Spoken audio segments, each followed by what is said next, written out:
Hi there. I'm Cindy Linden, and this is a Cookalong podcast quick bite. I have never thrown out a pan because it was so burned that I couldn't fix it. I believe every pan can be saved. This is my religious statement of the day. Yes, every pan, even yours, can be saved. I once almost set my house on fire. I was cooking some artichoke hearts in kind of a deep pan. It had a little water in it, a couple inches of water in the bottom, and I also drizzled a little olive oil over the artichoke hearts. This is embarrassing. But then I turned it on low and covered it to keep the moisture in. This is really hard to say. And I left the house for what I thought was a short errand.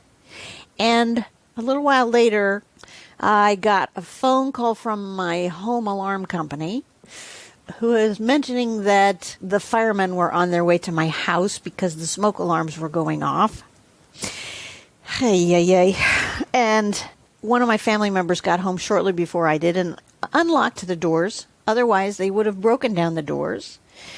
So I got lucky on that one, but the house was filled with smoke, as you can imagine, because oil and artichokes were burning to the bottom of the pan I had left them in. Once the smoke cleared and the firemen went away, chagrined would be the mildest word to describe how I felt. I felt guilty, and I didn't want to be reminded of my stupidity.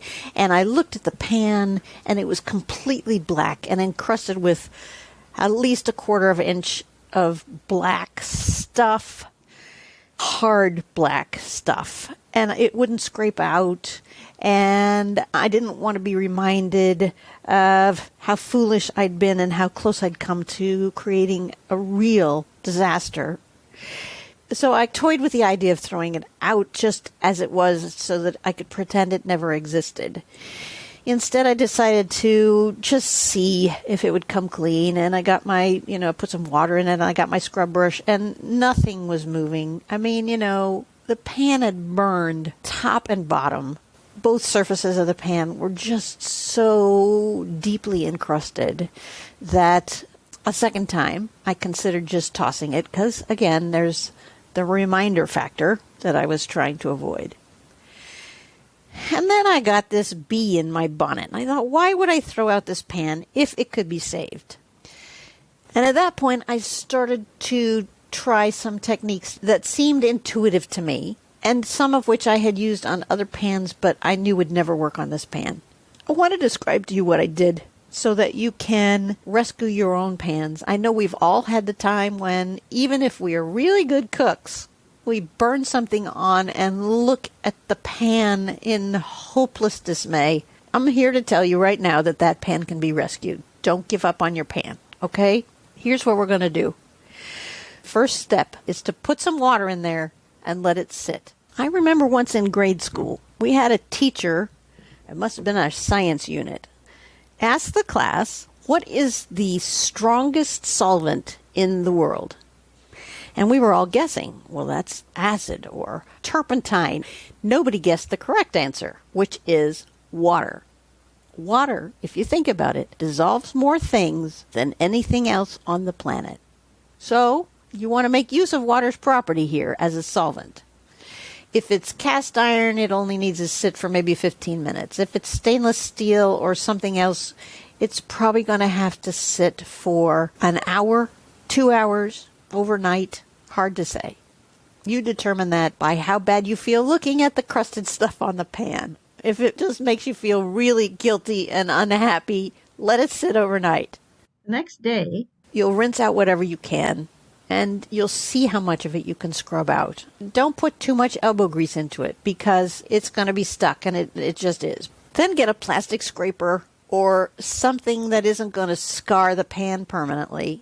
And by the way, I should say none of these things I'm about to say are for what used to be a nonstick pan. I don't use those very much, so my guess is if you've really burned the heck out of a nonstick pan, it's probably dead because you can't really rescue that surface. This is for the other kinds of pans.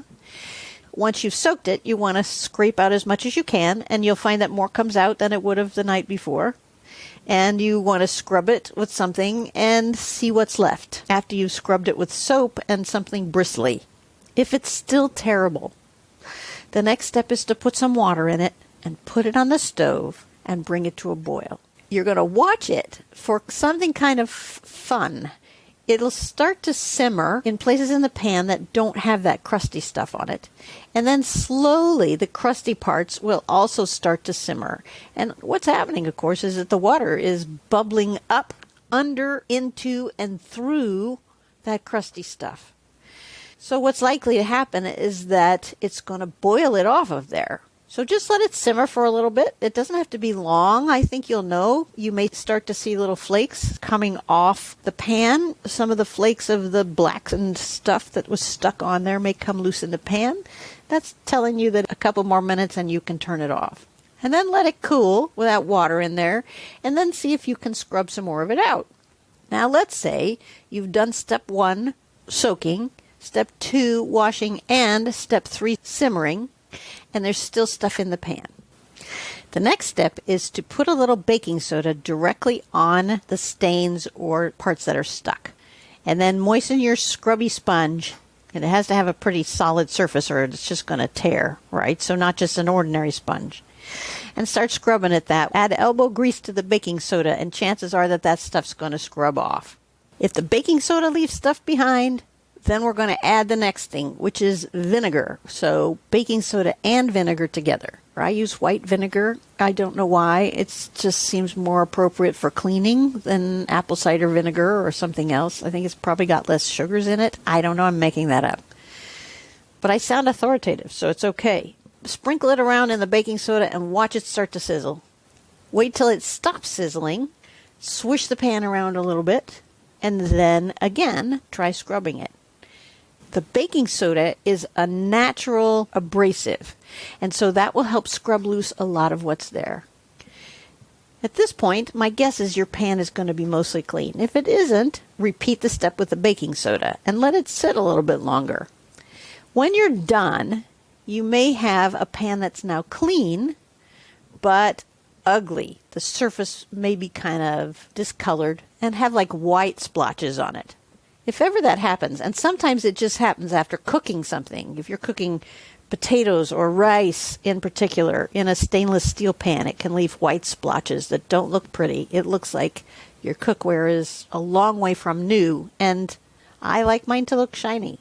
So the white vinegar all by itself, put it in there, swirl it around, dump it out, rinse the pan, and you'll probably find that those white splotches are gone and you've got a nice shiny new pan. If you don't, try it with the baking soda. A little rub with that goes a long way.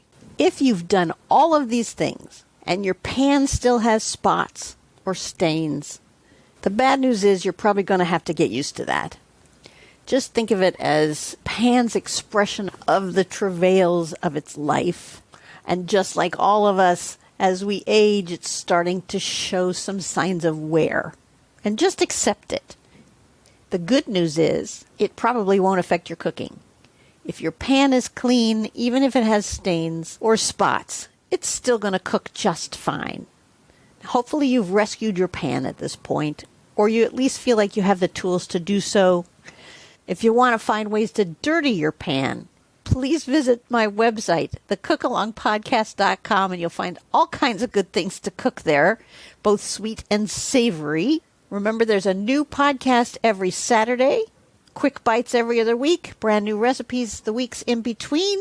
Feel free to contribute to this podcast by making a donation through your Acast app. And until next time, happy cooking.